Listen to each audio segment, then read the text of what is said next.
Hola a todos y a todas. Mis opiniones de esta semana las he denominado de una constituyente de algo más.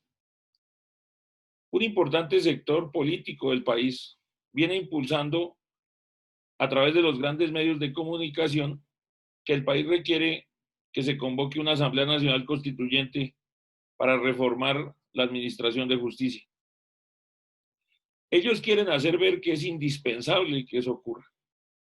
Lo primero que hay que decir es que efectivamente la Asamblea Nacional Constituyente es uno de los tres mecanismos a través de los cuales se puede reformar la Constitución Política de Colombia.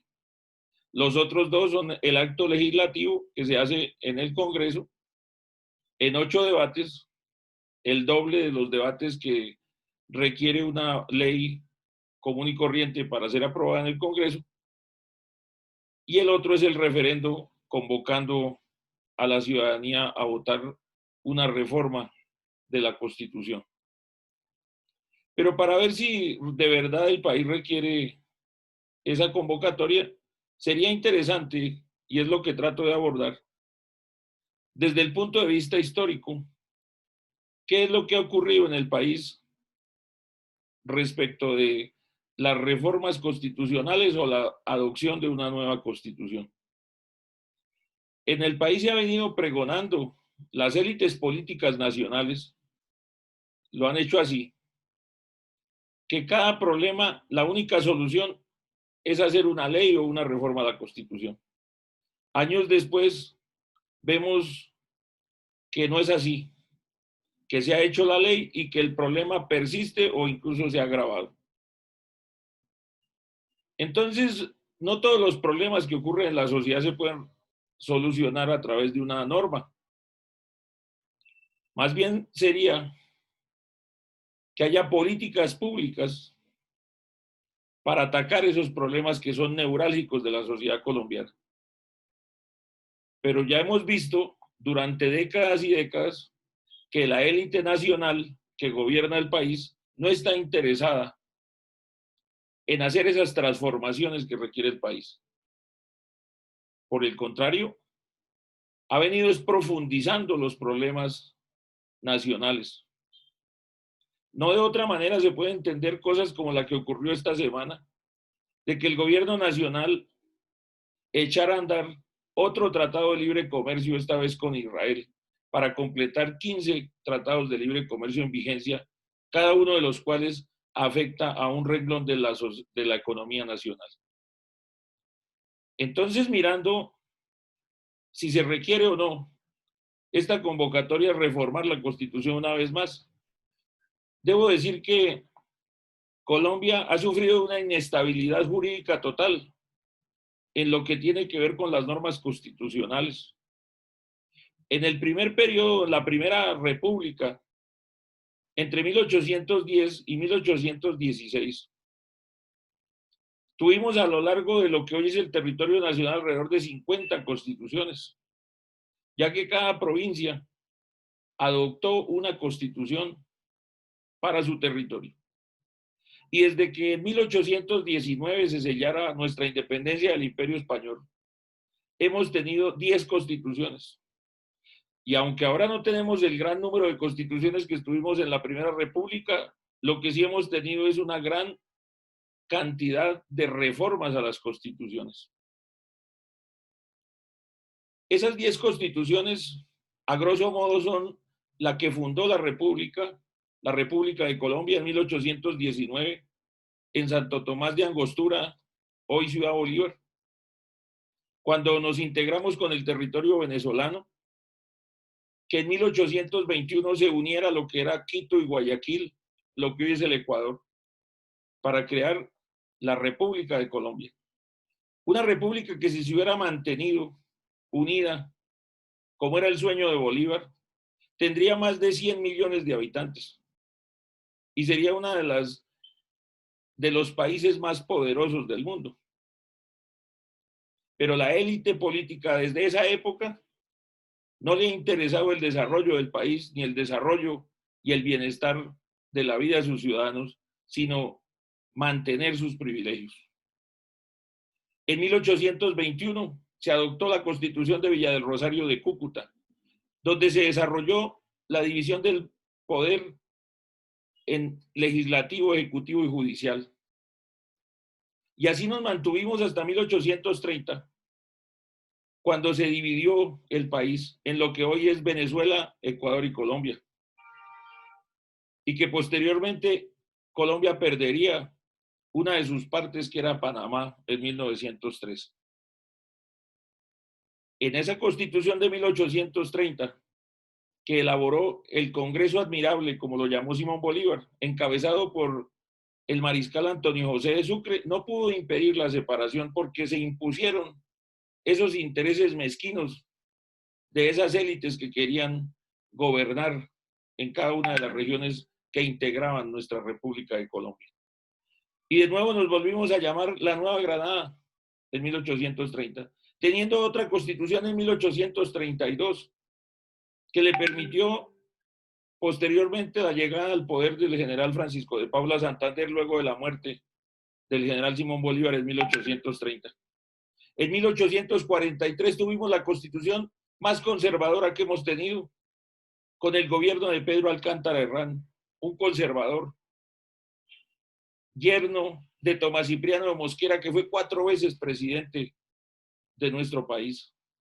En 1853 empezó el país a girar hacia el federalismo, con la Constitución de 1853. En 1858 ya se profundizó el federalismo con la Confederación Granadina de 1858, dividiendo nuestro país en 8 estados. Y después de una guerra, en 1863, la Convención de Río Negro expidió la Constitución de los Estados Unidos de Colombia, dividiendo el país en 9 estados, siendo federal. Y hoy en día el país político debería estar pensando y debería estar debatiendo si Colombia debe volver al modelo federal, cuando hoy todos los países que han avanzado en el mundo, Estados Unidos, Alemania, Francia, España, Argentina, Brasil, son federales. Y nosotros somos centralistas. Nosotros, en nuestro país, todo el mundo, para cualquier cosa tiene que venir a Bogotá, porque todo se resuelve en Bogotá. Por eso el abandono de las regiones más apartadas de nuestro país. Y esa constitución solo estaría hasta 1886, cuando Rafael Núñez y Miguel Antonio Caro impusieron la constitución conservadora, clerical, centralista de ese año, que se mantuvo durante más de 104 años, hasta la de 1991, pero teniendo 77 reformas. Y en 1991, en un clamor nacional, cuando estábamos atravesando uno de las etapas más aciagas de nuestra historia, por la violencia del narcotráfico, se convocó la Asamblea Nacional Constituyente y de diferentes sectores políticos se integraron los 70 miembros de la Asamblea Nacional Constituyente, que nos dieron la Constitución de 1991, una constitución variopinta, una constitución que así como tiene un gran avance en el tema de los derechos fundamentales, en materia económica, implantó el modelo neoliberal en nuestro país. La acción de tutela, sin lugar a dudas, se convirtió en el elemento más importante para que la ciudadanía pudiera acceder a la justicia. Esa acción de tutela que han tenido tantos enemigos, entre ellos el sector político que hoy pretende una Asamblea Nacional Constituyente, que la ha querido eliminar o por lo menos la ha querido debilitar. La Corte Constitucional que defiende la Constitución también fue creada en la Constituyente de 1991. Pero también el tema de la hacienda pública, el tema de que los servicios públicos los puedan prestar particulares, también fue obra de la Constituyente de 1991.